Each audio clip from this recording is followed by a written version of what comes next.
రాజకీయం cinema గమ్మతి చంద్రాలు viral అవుతున్న వీడియోలు గిట్ల తీర్తీర్ వార్తలతోని మన మైక్ టీం ముచ్చట్లు తయారుగున్నాయి. చలో సుషేద్దాం పండి. అందుకంటే మొదలైతే హెడ్లైన్స్. ఈసారి పక్కా గెలుస్తదట ఇండియా కూటమి. జూపల్లి చెప్తుండు బీజేపీకి తప్పదని ఓటమి. అఫిడవిట్ల రాహుల్ లెక్కలు చూయించిండు బరాబర్. 20 కోట్ల ఆస్తున్నా లేదట సొంత ఫ్లాట్ కార్. బోని కపూర్ ఇచ్చిండు శ్రీదేవి ఫ్యాన్స్ కు షాక్. ఆయన బతుకుండంగా రాయనియడట ఆమె బయోపిక్. ఇంకెందుకు ఇక అయిపోయింది. వచ్చే ఎంపీ ఎలక్షన్లలో ప్రధాన అయ్యేదేవలో తెలిసిపోయింది. ఎన్నికలేవో ఫార్మాలిటీకి అని అంటున్నాడు మంత్రి జూపల్లి సారు. మొత్తం ఉగాది పంచాంగం చూసినట్టే పార్టీ జాతకం మొత్తం చెప్తుడు కదా సారు.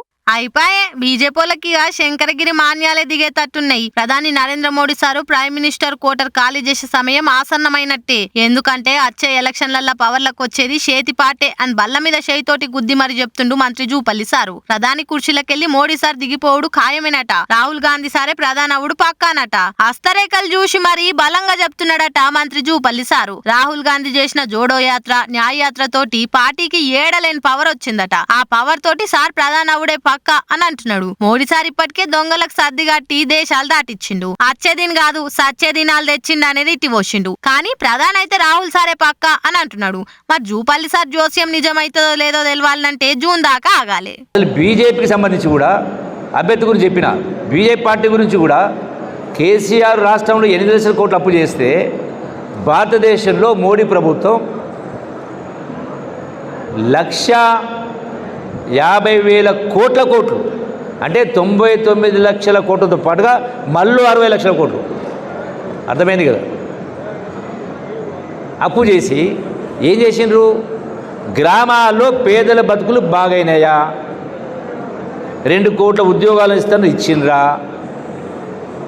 పేద విద్యార్థులు పెద్ద చదువుల కోసం కార్పొరేట్ చదువుల కోసం అప్పులు చేసి ఆస్తులమ్మి పుస్తకాలమ్మి ప్రైవేట్ కళాశాల చదువుతూ ఉన్నారు.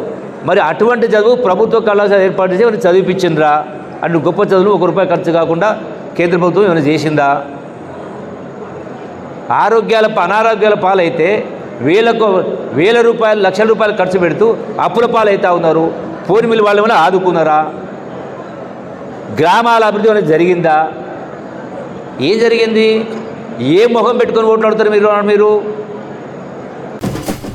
కోత్వాల్కో చోర్ ఉల్టాడా అంటే అన్నాడట. అంటే దొంగోడే దొంగ నడిచినట్టున్నది ఈ కథ చూస్తుంటే.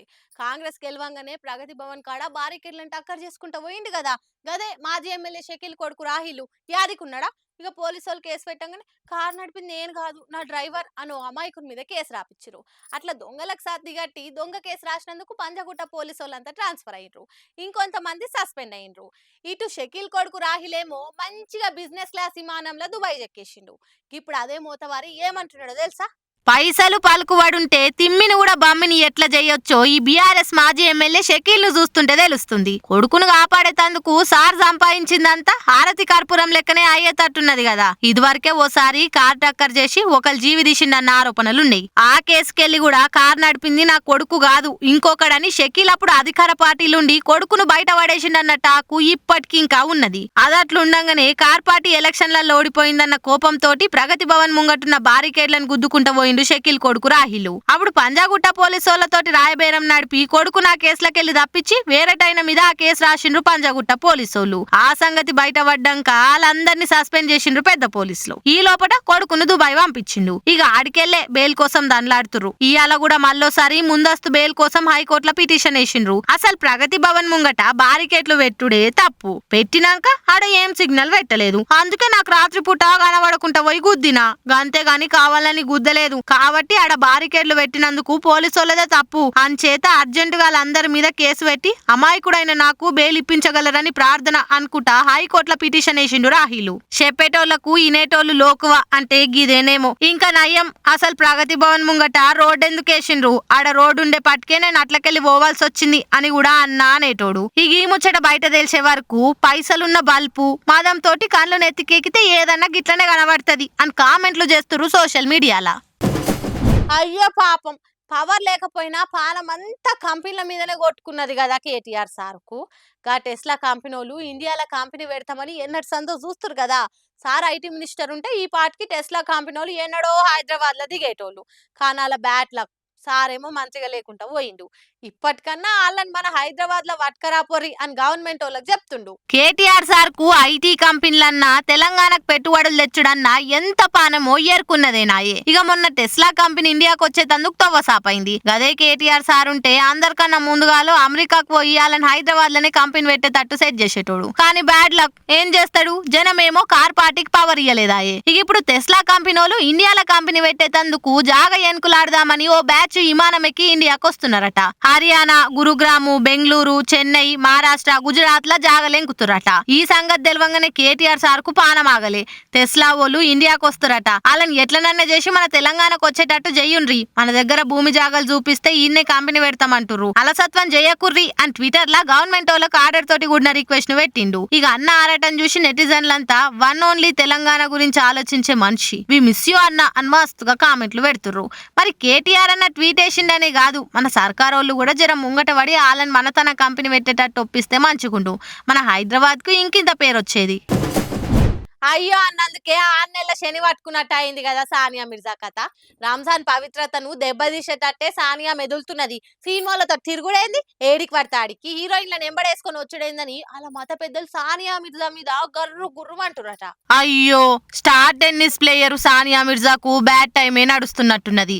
ఇప్పుడు రంజాన్ సీజన్ కదా, గుడ్డి మల్కాపూర్లు ఉన్న ఓ ఫంక్షన్ హాల్ల బట్టలు, బూట్లు, గిన్నెలు, గిలాసాలు అమ్మేటోళ్ళు దావత్ ఏ రంజాన్ పేరుతోటి ఎగ్జిబిషన్ పెట్టిర్రు. దానికి చీఫ్ గెస్ట్ గా హిందీ సినిమాల హీరోయిన్ రవీనా టండన్ వచ్చింది. ఇక అదే కార్యానికి సానియా మిర్జాను కూడా పిలిచిరు ఎగ్జిబిషన్ వాళ్ళు. చెల్లె ఆనం మిర్జా తోటి కలిసి ఆ ఎగ్జిబిషన్ కు పోయింది సానియా. మళ్ళా అదే ఎగ్జిబిషన్ కు Bigg Boss winner Munawar Faruqui ను కూడా పిలిచిండ్రు. ఇక మున్పోసారి ఆ మునావర్ హైదరాబాద్ కు వచ్చినప్పుడే పెద్ద జగడం పుట్టింది. బీజేపీలు అనరాని మాటలు అన్నారు. మళ్ళా అసోంటోన్ని ఎందుకు పిలిపించిండ్రు, గసోంట ఆయన వచ్చిన జాగలకు సానియా మిర్జా పోయే అక్కరేమున్నది. మళ్ళా రంజాన్ లా సినిమాలతోటి కలిసి తిరుగుడైందని హైదరాబాద్ లో ఉన్న మత పెద్దలు సానియా మిర్జా మీద గరమైతుండ్రు. అసలు ఆ మునావర్ చేయబట్టే కదా ప్రవక్త మీద ఒట్టొట్టిగా బీజేపీలు నోరు వారేసుకున్నారు. దాన ధర్మాలు చేసే రంజాన్ మాసంలా పైసల కోసం అడ్డమైన జాగల గెస్ట్లకు పోయి మత గౌరవాన్ని ఏం చేద్దాం అనుకుంటున్నారని మండిపడుతున్నారట. మరి ఈ ముచ్చట మీద సానియా మిర్జా అయితే ఇంకేం మాట్లాడలేదు. కాకుంటే ఎవ్వలేం చేసినా మత పెద్దలకు చెప్పి చేయాలి కావచ్చు. భారతదేశంలా చట్టబద్ధంగా ఎవ్వరికి నచ్చిన పనాలు చేసుకునే హక్కు రాజ్యాంగమే ఇచ్చింది. నడుమిట్ల ఈ లొల్లేందని సంగతెరికైన నెటిజన్లు మండిపడుతుర్రు.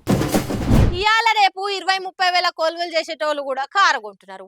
కుటుంబం అంతా కలిసి బయటకు పోతందుకు అవుతుందని కొందరు కొంటే సడకులు బామర్దులు కొన్నారన్న శరానికి కొనేటోళ్ళు ఇంకొందరు. ఒకప్పుడు సైకిలు అటెనక బండి లెక్క ఇప్పుడు కార్ కనీసం అన్నట్టు అయిపోయింది. అటువంటిది 20 కోట్ల ఆస్తున్న రాహుల్ గాంధీకి సొంత కారు కూడా లేదట. నిజం, ఆయననే చెప్పిండి ముచ్చట, కావాలంటే చూడురు మీరే. 54 ఏళ్ల నవ యువకుడు రాహుల్ గాంధీకి సొంత కారు, సొంత ఫ్లాట్ ఏం లేవట. ఈ ముచ్చట బయటకెట్లా తెలిసిందంటారా? వయనాడుకెళ్లి ఎంపీగా పోటీ చేస్తున్నా అని నిన్న నామినేషన్ వేసిండు కదా రాహుల్. ఇక ఇచ్చిన అఫిడవిట్ల ఆస్తులు, అప్పులు అన్ని రాసుకొస్తారు కదా, అందులో రాసిన ముచ్చటనే నటిది. ఇప్పటికైతే రాహుల్ గాంధీ తాన 55,000 నగదు, 26,25,000 బ్యాంక్ డిపాజిట్లు, 4 కోట్ల రూపాయల బాండ్లు, షేర్లు, 3,81,00,000 మ్యూచువల్ ఫండ్స్, 15 లక్షల బంగారం బాండ్లు, 4.5 లక్షల ఇలువున్న నగలే కాకుండా 9.5 కోట్ల శరాస్తులున్నాయట, 11 కోట్ల స్థిరాస్తులున్నాయట. అన్ని లెక్కేస్తే మొత్తం కలిపి 20 కోట్లున్నాయని రాసుకొచ్చిండు. ఢిల్లీలో మొహరౌలి కాడ అక్క ప్రియాంక గాంధీ పేరు మీద వ్యవసాయం భూమి ఉంది. గురుగ్రామ్ లా 9 కోట్ల ఇలువున్న ఆఫీస్ జాగుంది. వ్యవసాయం భూమి వారసత్వంగా వచ్చిందని రాసుకొచ్చిండు రాహుల్. ఆస్తుల ముచ్చట ఇట్లుంటే పోక్సో చట్టం కింద ఓ కేసు, బీజేపీ లీడర్ లేసిన పరువు నష్టం కేసే కాకుండా ఇంకో కేసు కూడా ఉందని చెప్పిండట. ఇప్పుడు కూడా రాహుల్ వయనాడుకెళ్లే ఎంపీ ఉన్నాడు. మళ్ళా ఆడికెళ్లే పోటీ చేస్తుండు కాబట్టి ఈసారి ఇంకింత మెజారిటీతోని సౌత్ లో హస్తం పార్టీ పతార చూపెట్టాలనే ఆలోచనలున్నాడట. ఆయన ఎన్ని కోట్లుంటే ఏముంది, ఏ వయసులో జరగవలసిన ముచ్చట ఆ వయసులో జరగనప్పుడు అని రాహుల్ గాంధీ పెళ్లి ముచ్చటను యాద్ చేసుకుంటున్నారు కొందరు. అయినా అది ఆయన పర్సనల్, మనకెందుకు గాని.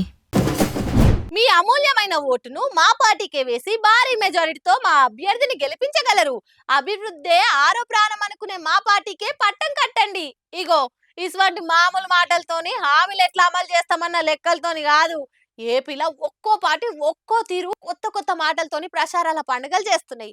ఒకళ్ళని చూసి ఒకళ్ళు తీరొక్క ఎమోషన్ తోని పార్టీలకి ప్రమోషన్ చేసుకుంటారు. ఇట్లా ఉత్తప్పుడే పబ్లిక్ లో మా పార్టీకి ఎలివేషన్లు ఇచ్చి పక్క పార్టీలను పొట్టు పొట్టు తిడుతుంటాం. ఇప్పుడు ఎలక్షన్లు అంటుర్రు చూసుకోరి మళ్ళా అనుకుంటా ఏపీలో ఏకదం దూసుకోబోతున్నాయి పార్టీలు. ఎట్లనైనా ఎక్కువ సీట్లు రావాలి, పక్కా పవర్ దక్కించుకోవాలని ఒక్కో పార్టీ ఒక్కో ముచ్చట్ను ముంగటేసుకుంటున్నాయి. 40 years ఇండస్ట్రీ అని చెప్పుకునే చంద్రాలు కూడా ఈసారి బాగానే దానిలాడుతున్నాడు. మా కోటేయకపోతే మా శివాన్ని చూస్తారు అనుకుంటా మాట్లాడి జనాలల్లా సింపతి తెచ్చుకోనైనా గంపగుత్తుగా ఓట్లు రావాల్సుకోవాలని ప్లాన్ వేసిండు. ఇక కూటమి సోపతి కూడిన పవనేమో చేతులెత్తి మొక్కుతున్నా, మీకు దండం పెడుతున్నా, నా కోటేయుర్రి, మీ అభిమానం ఏందో, పోటీల మీద ట్వీట్లు వేస్తారు గాని ఓట్లేయ్యరు అనుకుంటా కడుపులున్న బాధ బయటకే కక్కేసి మరి ఒక్క తిరగ ఓట్లు అడుగుతుండు. పేరుకే పవర్ స్టార్ అని గాని పవర్లకు వచ్చే ముచ్చట తర్వాత కనీసం ఎమ్మెల్యే గన్న గెలిస్తే పిఠాపురం ఓటర్ల పేర్లు టాటూ కొట్టించుకుంటా అన్నట్టుగా మాట్లాడి పోటీల గెలుద్దామని చూస్తుండు. ఇంకో దిక్కు సెంట్రల్ లో మళ్ళా పవర్లకు రావాలని కలలు కనుకుంటా ఆ కలల్ని నిజం చేసుకునేందుకు దేశమంతా దేత్తడిగా ప్రచారం చేసుకుంటున్న బీజేపీలు ఏడ చూడు మోడీ బొమ్మని పెట్టి పక్క పార్టీల మీద మాటల దాడి చేస్తున్నారు. ఏపీలో కూడా గదే కథ. ఈసారి గెలిచి కుర్చీలో కూసోగానే 15 లక్షలు పక్కా ఇస్తాం, మీరు ఓటేసుడే ఆలస్యం అని ఆశలు పెడుతున్నాయి. మరి పెరిగిన సిలిండరు, పెట్రోలు, డీజిల్ రేట్ల ముచ్చటైందని జనాలు అడిగితే జై శ్రీరామ్ అంటారు. అది వేరే ముచ్చట అనుకోన్రి. ఇంకో దిక్కు ఈసారి పంక 10 నెంబర్ స్పీడ్ మీద తిరగాలి, మెజారిటీ చూసి పక్క పార్టీల కండ్లు తిరగాలి, కూటమి కుమిలిపోవాలి అనుకుంటా వైసీపీలు కూడా వై నాట్ 175 అనుకుంటా నాటుగానే దూసుకోబోతున్నారు. మా పార్టీతోని మా పాలనతోని మీకు మంచి జరిగింది అనిపిస్తే ఓటేయురి అని సెంటిమెంట్ తోని ఆయింట్మెంట్ పూస్తున్నారు ఫ్యాన్ పార్టీ లీడర్లు. మొత్తానికి ఇగో ఇట్లా ఒక్కో పార్టీ ఒక్కో స్లోగన్ తోని విన్నింగ్ మీద నజరేసినాయి. మరి ఇలా ఏ పార్టీ మాట ఎవరింటారు, ఏ గుర్తును వర్తు వర్మ వర్తు అనుకుంటారు, ఎవరిని కుర్చీలో కూసబెట్టి కుడోస్ అంటారు అనేది ఇంకొన్నొద్దులా తెలుస్తుంది. ఇక బాక్స్ ఆఫీస్ కాడ బయోపిక్లకు కొన్నేళ్ల సంది మస్తు గిరాకుంటుంది. సినిమా స్టార్లు, ఆటగాళ్ళు, లీడర్లు, అవార్డులు, రికార్డులు కొట్టినోళ్ళు ఇట్లా చాలా మంది బయోపిక్లు భాషలతో సంబంధం లేకుండా అంతటా వస్తున్నాయి కూడా. రియల్ స్టోరీకి జరంతా రియల్ మ్యాజిక్ కలిపి తీస్తే కట్టెల కొద్ది కలెక్షన్లు వస్తున్నాయని మస్తు బయోపిక్లు బాగా చెప్తే చూయించినాయి కూడా. అట్లనే నడమ మాటల మాట వచ్చి శ్రీదేవి ఇంటైన బోని కపూర్ని ఆమె బయోపిక్ ముచ్చట అడిగితే ఇగో ఈ తీరులో చెప్పుకొచ్చిండట. లచ్చిందేవ్ అంటే ఇష్టపడనోళ్ళు ఉంటారేమో గాని శ్రీదేవ్ అంటే ఇష్టం లేని వాళ్ళు ఎవ్వరన్నా ఉంటారా చెప్పురి. అసలు భూలోకం ఇలాంటి సిరి చూసి ఉంటదా అని ఆమె మీదనే పాటలు రాసి ఆమె సినిమాలని పెట్టేంత తోపు హీరోయిన్. ఇక ఆమె జీవిడిచినాక ఇప్పటికి కూడా ఆమె మీద మస్తు తీర్ల వార్తలు ఏదో ఓ రకంగా ఎనొస్తూనే ఉన్నాయి, కానొస్తూనే ఉన్నాయి. లేటెస్ట్ గా ఆమె బయోపిక్ గురించి ఆమె భర్త బోని కపూర్ చెప్పిన ముచ్చట కూడా మస్తు వైరల్ అవుతున్నది. శ్రీదేవి బయోపిక్ ఇట్లా మీరేమైనా తీద్దామనుకుంటురా అని బోనిని అడిగితే ఎంత స్టార్ హీరోయిన్ అయినా ఆమె కూడా ప్రైవేట్ జీవితం ఉన్నది, బయోపిక్ తీసి అన్ని చూపేదలుచుకోలేదు. అంతేకాదు నేను బతుకున్న రోజులు శ్రీదేవి బయోపిక్ తీసేందుకు పర్మిషన్ కూడా ఇయ్యని కరాఖండిగా చెప్పేసిండు. ఇదివరకోసారి ఇట్లనే మాట వచ్చి మరి మీరు శ్రీదేవికి భక్తుడు కదా మరి ఆ బయోపిక్ తీస్తారని అప్పట్లోసారి దయాల దర్శకుడు రామ్ గోపాల్ వర్మని అడిగితే తీయాలని నాకు కూడా ఉండే గానీ కాకుంటే శ్రీదేవి లెక్కుండి ఆమె లెక్క యాక్టింగ్ చేసే హీరోయిన్ ఇంకెవ్వరు లేరు కాబట్టి ఆ ఆలోచన బంద్ చేసిన అని క్లారిటీ ఇచ్చిండు. అటు భర్త పర్మిషన్ ఇయ్యా అని కూడా అంటున్నాడు. ఇంకో దిక్కు బయట వాళ్ళు కూడా తీయమని అంటున్నారు కాబట్టి ఇక శ్రీదేవి బయోపిక్ లేనట్టేనా అని లెక్కలేస్తున్నారు ఈ ముచ్చటి ఇన్నోళ్ళు.